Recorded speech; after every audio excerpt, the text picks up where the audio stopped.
Press Review time now. Alyssa is joining us here on set, studying in Syria today. Women now obliged to wear bikinis, even if they go to the beach, apparently, Alyssa. That's right, Stuart.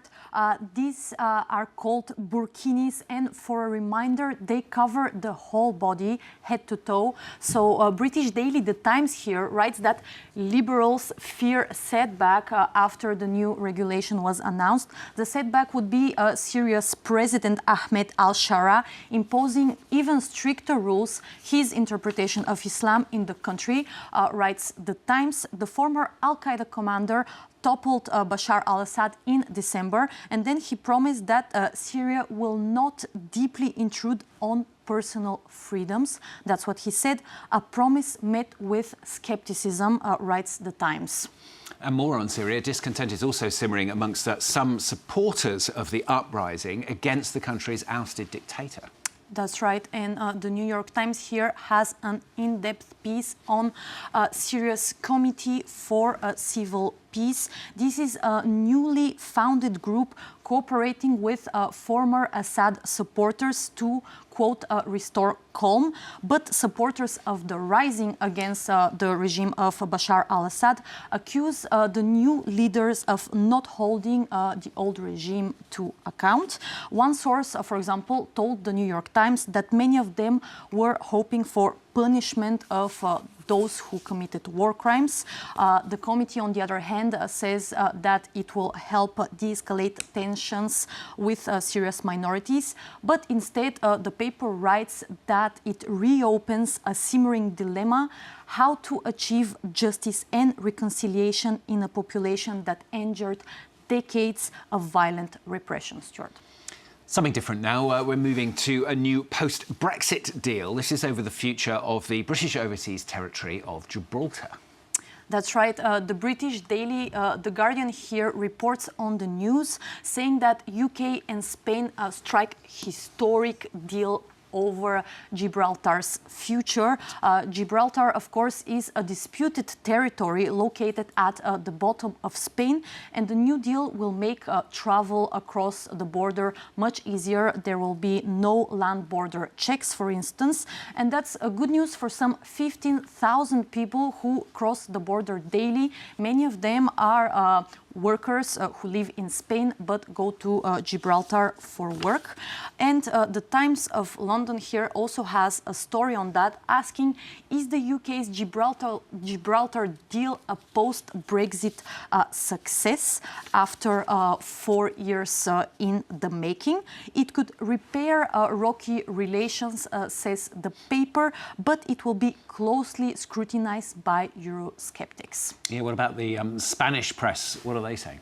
We have here Spanish daily El Periódico that writes that on paper the deal puts an end to all disputes, and with the fence finally demolished, Gibraltar will be more part of Spain and its territory will be, quote, less alien to Spanish people. It calls the deal a moral victory for Madrid and a concession from the British side. El Periódico, however, reminds that de facto sovereignty remains British. Stuart. Let's move to France for this next story. A multi-million-euro scam with furniture has been punished. What are the papers saying on this? That's right, a very curious story. British Daily, The Guardian here writes, French furniture expert and restorer guilty of fake 18th century chair scam. Yes, that's a real story, Stuart. The two men forged furniture, including and mostly chairs, and claimed they were used by historic figures like Marie Antoinette, and then sold them for thousands and millions of euros. They managed to scam a Qatari prince and, most notably, the Palace of Versailles. Well, they managed to do it. What about the French press? What are they saying? Here, French daily Le Télégramme also reports on the story. It writes that two genius forgers were convicted. It focuses on Bill Palot, who is the art expert, and he was sentenced to 4 years in prison, mostly suspended, and he will have to pay 200,000 euros fine. And during the trial, however, Palot said, "We thought we'd do it for fun, to see if the art market could see that they did this forgery, and he added, "It went like clockwork." Le Parisien is also focusing on Palot, whose nickname is Le Père Lachaise. This is a wordplay on Père Lachaise, which is the famous Parisian cemetery. It means father chair or the father of chairs, and his nickname was given after he wrote a book on chairs and seats of the 18th century that perhaps inspired his scam afterwards. Yes, I was going to say, it went very well until now. Finally, from Melissa, we're getting on an even lighter note. It seems that designer dogs are not quite as great as they seem.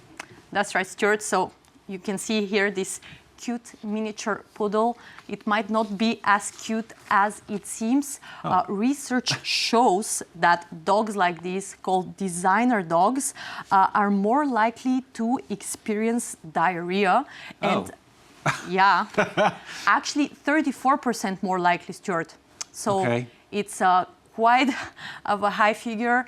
I guess it's a choice. It's a pretty cute dog. It's very cute. What kind of breed is it? A Poo Shih Tzu? It's a miniature poodle, I think. I think it's a Poo Shih Tzu.